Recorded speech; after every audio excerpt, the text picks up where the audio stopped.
wabarakatuh. Apa kabar Sobat Bimba dimanapun berada? Tetap semangat dan terus belajar. Di video kali ini saya Nurul Baidila akan menjawab beberapa pertanyaan pada tugas di luar kelas hari ke-22. Ada beberapa pertanyaan yang akan saya jawab. Saya mulai dari pertanyaan pertama, yaitu apa syarat sebelum diberikannya modul MTK 2B? Yaitu syarat sebelum diberikannya modul MTK 2B, MTK 2A. Namun tidak ada garis tebal yang menghalangi, jadi bisa langsung diberikan. Kemudian pertanyaan nomor 2, apa tujuan utama modul MTK 2B? Yaitu agar anak menyukai kegiatan modul MTK 2B. Kemudian apa tujuan khusus modul MTK 2B? Yaitu agar anak terampil menulis simbol angka 6 sampai 10.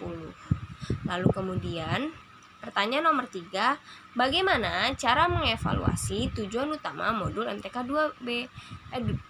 Kita bisa melihat dari ekspresi dan sikap anak tersebut pada saat bermain kegiatan matematika.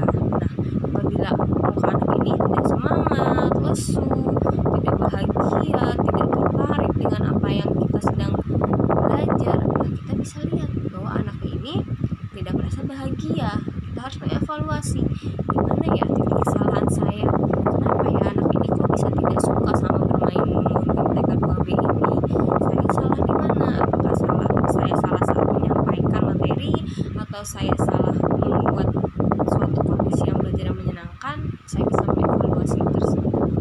Lalu kemudian pertanyaan berikutnya, bagaimana cara mengevaluasi tujuan khusus modul MTK 2B? Yaitu perhatikan saat anak menulis. Nah, pada saat anak menulis, kita sebagai motivator memperhatikan apakah anak tersebut sudah terampil atau belum dalam menulis simbol angka 6 sampai 10. Apabila dia sudah terampil, maka tujuan khusus yang kita harapkan sudah tercapai. Namun apabila belum atau pada saat menulis masih mengalami kesulitan, Bu, ini di mana ya? Nah, kita bisa mengevaluasi. Oh, si kakak ini mengalami kesulitan pada saat menulis simbol angka 8. Seharusnya seperti ini, ia malah rada melengkong. Kita bisa cari solusi bagaimana ya cara terbaiknya agar si kakak ini di keesokan harinya bisa tidak mengalami kesulitan lagi seperti itu. Kemudian pertanyaan nomor 6, bagaimana cara penyampaian modul MTK 2B? Yaitu cara penyampaiannya, pertama kita ajak anak untuk berdialog umum seperti biasa. Lalu kemudian setelah anak merasa bahagia, anak merasa senang, kita bisa untuk memulai bermain gambar yang ada di dalam modul. Kak, gambarnya apa ya Kak? Nah, kita bisa ajak anak untuk berdialog dulu, lalu ajak anak untuk menjawab gambar melalui gambar yang ada di modul. Kemudian kita mengajak anak untuk menulis titik-titik yang ada pada modul MTK 2B ini. Kita perhatikan anak ini bisa atau tidak ya. Ayo Kak, coba tarik garisnya, itu udah ada titik-titiknya. Kakak bisa nggak? Iya, coba kakak coba dulu, Miss liatin dulu ya.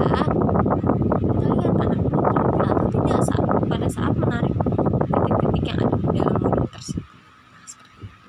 Lalu kemudian pertanyaan nomor 7, bagaimana cara motivator memberikan modul MTK 2B?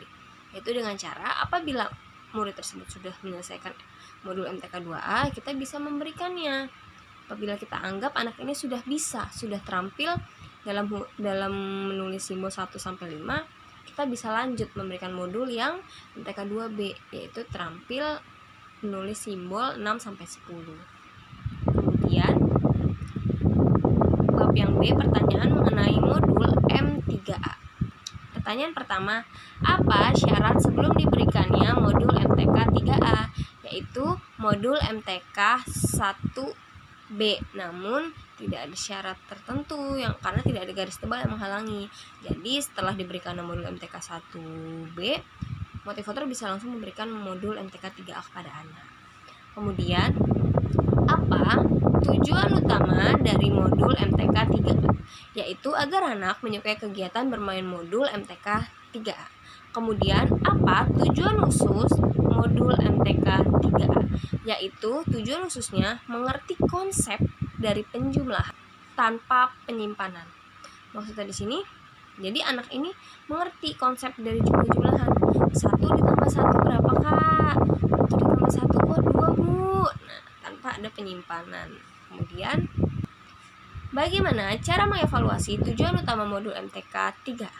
Yaitu kita bisa lihat dari ekspresi dan sikap anak tersebut. Apakah anak tersebut menyukai kegiatan bermain modul MTK 3A atau tidak? Anak tersebut bersemangat atau tidak? Antusias atau tidak? Nah, anak ini sedih atau tidak? Anak ini lesu atau tidak? Apabila anak ini tidak semangat, tidak menyukai kegiatan, kita bisa evaluasi di mana titik kesalahan kita dan kita harus mencari solusinya. Kita harus mau belajar karena kita sebagai orang dewasa harus belajar agar kita bisa merubah diri kita di keesokan harinya. Kemudian bagaimana cara mengevaluasi tujuan khusus modul MTK 3A? Yaitu pastikan anak ini terampil dalam menghitung menggunakan jari secara mandiri dan juga benar. Contoh kayak, kak coba itu berapa? Itu ayo 1 ditambah 1. Biar anak ini menghitung secara benar dan juga mandiri. 1 ditambah 1 bu, ada 2 bu. 2 ditambah 1 ada 3 bu. Nah, kita bisa mengevaluasi seperti itu. Lalu kemudian pertanyaan nomor 6, bagaimana cara motivator memberikan modul M3A? Yaitu dengan cara diberikannya pada saat anak sudah bisa menyelesaikan modul MTK 1B, maka motivator bisa memberikan, kakak sudah bisa nih, sudah terampil simbol angka 0 sampai 10. Sekarang kakak masuk ke dalam modul MTK 3A. Kakak bisa bermain penjumlahan kak. Nah, pada saat bermain penjumlahan ini kita bisa memastikan bahwa anak ini sudah bisa atau sudah mengenal simbol angka 0 sampai 10. Baru kita bisa lanjut dalam konsep penjumlahan. Tapi apabila anak belum mengenal simbol angka 0 sampai 10 tetapi kita sudah memberikan konsep penjumlahan, yang ada anak ini akan bingung. Ini apa bu? Ini angka berapa bu? Karena anak ini masih tidak tahu simbolnya, tidak tahu simbol angka tersebut, seperti itu. Lalu kemudian bab C mengenai modul M3B. Pertanyaan pertama, apa syarat sebelum memberikan modul MTK 3B? Yaitu modul MTK 3A terlebih dahulu, tetapi tidak ada garis tebal yang menghalangi, jadi bisa langsung diberikan modul MTK 3B setelah MTK 3A. Kemudian, apa tujuan utama dari modul MTK 3B? Yaitu tujuan utamanya agar anak menyukai kegiatan bermain modul MTK 3B. Kemudian, apa tujuan khusus modul MTK 3B? Yaitu mengerti konsep penjumlahan tanpa penyimpanan. Kemudian, bagaimana cara mengevaluasi tujuan utama modul MTK 3B? Yaitu kita bisa lihat dari ekspresi dan sikap anak tersebut. Anak tersebut apakah senang atau tidak, menyukai kegiatan bermain modul MTK 3B atau tidak, pada dalam kelas berjalan lancar atau tidak. Nah, kita bisa mengevaluasi tersebut dari sikap dan juga ekspresi anak tersebut. Lalu kemudian pertanyaan nomor 5, bagaimana cara mengevaluasi tujuan khusus modul MTK 3B? Yaitu tujuan khususnya, pastikan anak ini terampil dalam menghitung menggunakan jari anak tersebut secara mandiri dan juga benar.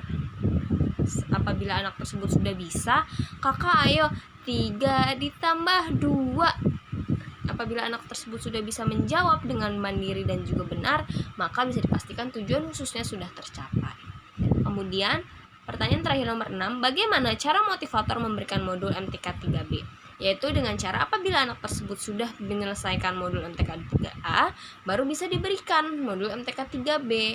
Karena diharapkan anak tersebut sudah mengenal simbol dan juga sudah mengerti konsep penjumlahan yang ada, sehingga pada saat diberikan modul MTK 3B, anak tersebut tidak bingung, anak tersebut sudah bisa, sudah mampu, dan juga sudah terampil.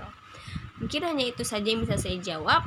Kurang lebihnya saya minta maaf. Wassalamualaikum warahmatullahi wabarakatuh. Salam Bimba. Tetap semangat dan terus belajar.